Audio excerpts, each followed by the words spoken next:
नमस्कार दोस्तों, स्वागत है आपका स्टडी आउटलुक पर।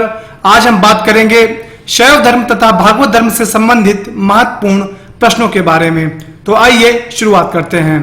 पहला प्रश्न है, प्राचीन भारत के विश्वोत्पत्ति विषयक धारणाओं के अनुसार 4 युगों के चक्र का क्रम इस प्रकार है।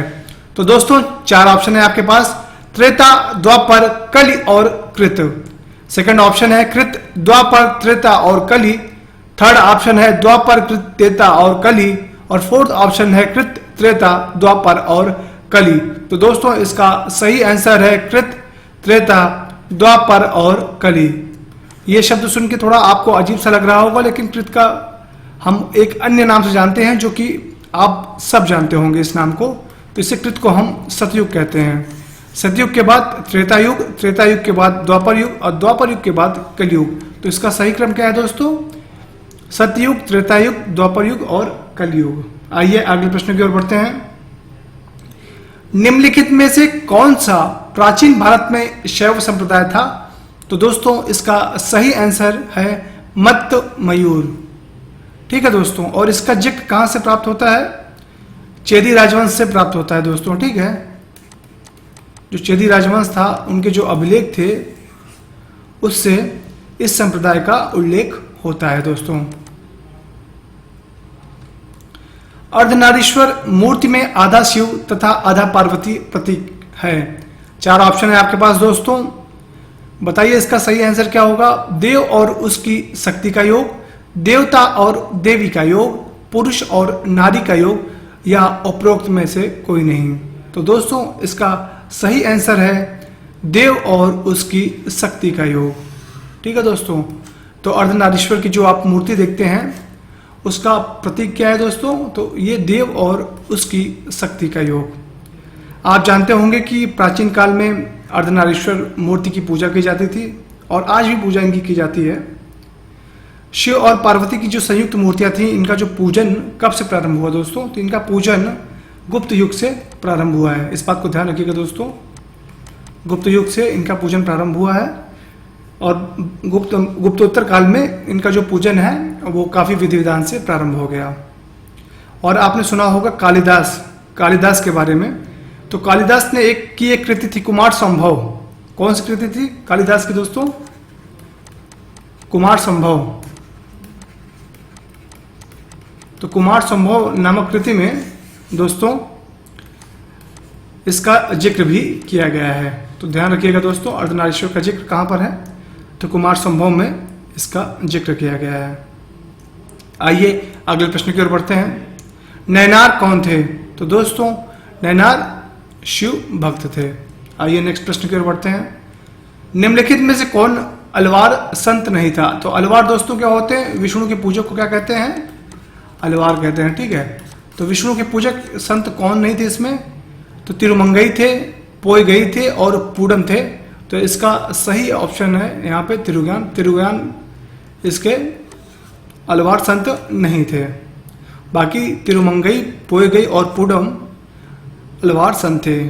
ठीक है दोस्तों, आइए अगले प्रश्न की ओर बढ़ते हैं। भागवत संप्रदाय के विकास में किसका योगदान अधिक है? कुषाण, गुप्त, हिंद यूनानी या पार्थियन? तो दोस्तों इसका सही आंसर है गुप्त। आप जानते होंगे कि गुप्त नरेश वैष्णव संप्रदाय के अनुयायी थे तथा इनका राजधर्म भी दोस्तों क्या था? तो इनका राजधर्म था भागवत संप्रदाय।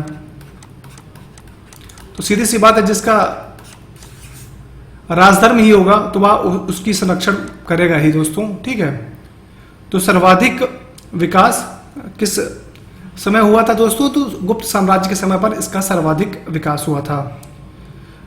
आप देखते होंगे जितने भी गुप्त शासक थे उनकी जो उपाधियां थी इसी भागवत नाम से मिलती जुलती थी। आपने सुना होगा परम भागवत। परम भागवत की उपाधि कई गुप्त शासकों ने लिया था दोस्तों। तो परम भागवत की उपाधि से आपको इस नाम के पीछे लगा हुआ भागवत संप्रदाय दृष्टिगोचर होता होगा। और विष्णु का एक वाहन होता था दोस्तों जो गरुड़, उसको जो वहां का राज चिन्ह था गुप्तों का वो था। तो गुप्तों का राज चिन्ह दोस्तों क्या था? गरुड़ था। ठीक है दोस्तों, आइए अगले प्रश्न की ओर बढ़ते हैं। भागवत धर्म के प्रवर्तक थे। तो दोस्तों भागवत धर्म के प्रवर्तक कौन थे? कृष्ण थे। ठीक है दोस्तों, इनको हम वृष्णि के नाम से भी जानते हैं दोस्तों, विष्णुवंशी। ठीक है दोस्तों, या सातवत वंशी। आइए अगले प्रश्न की ओर बढ़ते हैं। निम्न में से किस ग्रंथ में सर्वप्रथम देवकी के पुत्र कृष्ण का वर्णन किया गया है?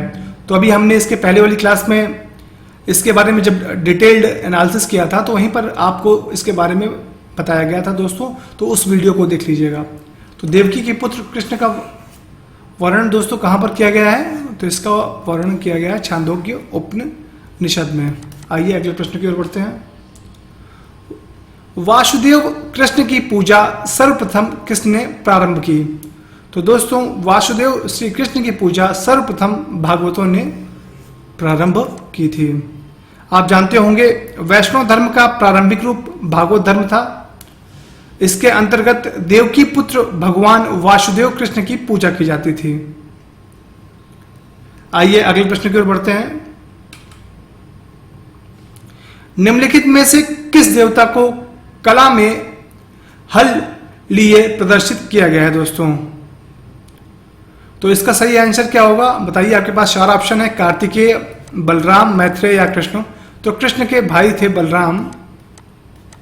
ठीक है दोस्तों, जिन्हें कला में हल लिए प्रदर्शित किया गया है। आइए अगले प्रश्न की ओर बढ़ते हैं। भागवत संप्रदाय में भक्ति के रूपों की संख्या है दोस्तों। तो भागवत संप्रदाय में भक्ति के रूपों की कितनी संख्या है? 9।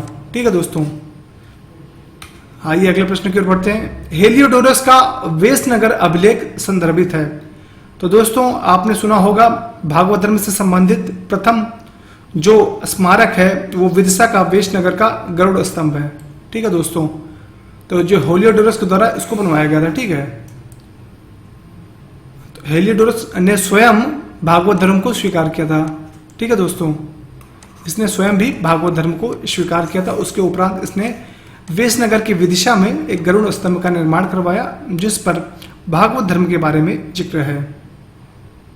ठीक है दोस्तों, आइए अगले प्रश्न की ओर बढ़ते हैं। भागवत धर्म से संबंधित प्राचीनतम अभिलेखीय साक्ष्य है। तो दोस्तों अभी आपने पढ़ा है इसका हेलियोडोरस का वेशनगर या विदिशा अभिलेख। ठीक है, जिसे हम गरुड़ स्तंभ के नाम से भी जानते हैं। नेक्स्ट प्रश्न की ओर बढ़ते हैं। वेशनगर अभिलेख का हेलियोडोरस कहाँ का निवासी था दोस्तों? तो हेलियोडोरस तक्षशिला का निवासी था। तो इसका सही आंसर क्या है दोस्तों? तक्षशिला। आइए अगले प्रश्न की ओर बढ़ते हैं। विष्णु के किस अवतार को सागर से पृथ्वी का उद्धार करते हुए अंकित किया जाता है दोस्तों? तो इसका सही आंसर क्या होगा दोस्तों? इसका सही आंसर है वराह अवतार को सागर से पृथ्वी का उद्धार करते हुए अंकित किया गया है। आप जानते होंगे भगवान विष्णु ने दैत्यराज हिरण्याक्ष का वध किया था और उन्होंने पृथ्वी को उस दैत्य के चंगुल से छुड़ाया था। आइए अगले प्रश्न की ओर बढ़ते हैं। भारत में आस्तिक और नास्तिक संप्रदायों में कौन सा विभेदक लक्षण है? तो इसमें 4 ऑप्शन है दोस्तों आपके पास। पुनर्जन्म के सिद्धांत में आस्था, ईश्वरी सत्ता में आस्था, स्वर्ग तथा नरक की सत्ता में विश्वास और वेदों की प्रामाणिकता में आस्था। तो दोस्तों प्राचीन काल में हम किन आधारों का प्रयोग करते थे आस्तिक और नास्तिक के लिए? तो दोस्तों इसका सही आंसर है वेदों की प्रामाणिकता में आस्था। ठीक है दोस्तों,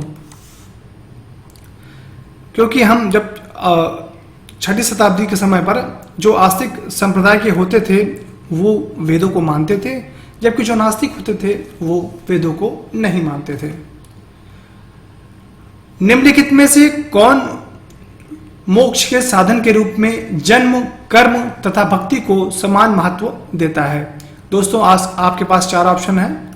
इन चारों ऑप्शन को पढ़कर आप इसका सही उत्तर बताइए। तो दोस्तों इसका सही ऑप्शन क्या है? भगवत गीता। गीता में आपने जन्म, कर्म तथा भक्ति को समान महत्व दिया गया है। आपने सुना होगा कर्मण्येवाधिकारस्ते मा फलेषु कदाचन। ठीक है, तो वो कॉन्सेप्ट कहाँ से लिया गया दोस्तों? यही भागवत धर्म से है। और भगवत गीता में दिया गया है। निम्नांकित में कौन प्रस्थान त्रयी में सम्मिलित नहीं है दोस्तों?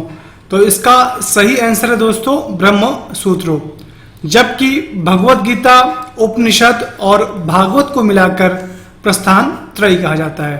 तो दोस्तों इसका सही आंसर क्या है? ब्रह्म सूत्र। आइए अगले प्रश्न की ओर बढ़ते हैं। वह प्राचीन स्थल जहां 60,000 मुनियों की सभा में संपूर्ण महाभारत कथा का वाचन किया गया था दोस्तों, तो वह स्थान कहां पर है दोस्तों? 4 ऑप्शन है आपके पास, काम्पिल्य, नैमिषारण्य, अहिछत्र और हस्तिनापुर। तो इसका दोस्तों सही आंसर है नैमिषारण्य। आप जानते होंगे नैमिषारण्य स्थान कहां पर है? तो दोस्तों नैमिषारण्य स्थान सीतापुर के पास स्थित है। आइए अगले प्रश्न की ओर बढ़ते हैं। रामायण के किस कांड में राम और हनुमान की पहली भेंट का वर्णन है? तो दोस्तों आपके पास ऑप्शन है 4, बाल कांड, किष्किंधा कांड, सुंदर कांड और उपरोक्त में से कोई नहीं। तो दोस्तों इसका सही आंसर है किष्किंधा कांड। ठीक है दोस्तों, आप जानते होंगे रामायण में 7 कांड हैं, जिनमें से एक कांड है किष्किंधा कांड, और किष्किंधा कांड में ही राम और हनुमान की पहली भेंट का वर्णन है। साथ ही साथ सुग्रीव जब वानर शासक बना था उसका भी जिक्र किष्किंधा कांड में है। आइए अगले प्रश्न की ओर बढ़ते हैं। पुरी में रथ यात्रा किसके सम्मान में निकाली जाती है? आपके पास 4 ऑप्शन है, भगवान विष्णु, भगवान जगन्नाथ, भगवान शिव और भगवान राम। तो दोस्तों इसका सही ऑप्शन है भगवान जगन्नाथ। आइए अगले प्रश्न की ओर बढ़ते हैं। नासिक में कुंभ मेला निम्न में से किस एक नदी के तट पर लगता है? तो दोस्तों इसका सही आंसर है गोदावरी नदी। गोदावरी नदी के तट पर नासिक में कुंभ मेला लगता है। भविष्य में और भी बेहतरीन वीडियोस देखने के लिए आप हमारे चैनल को लाइक, शेयर और सब्सक्राइब करना ना भूलें। धन्यवाद दोस्तों।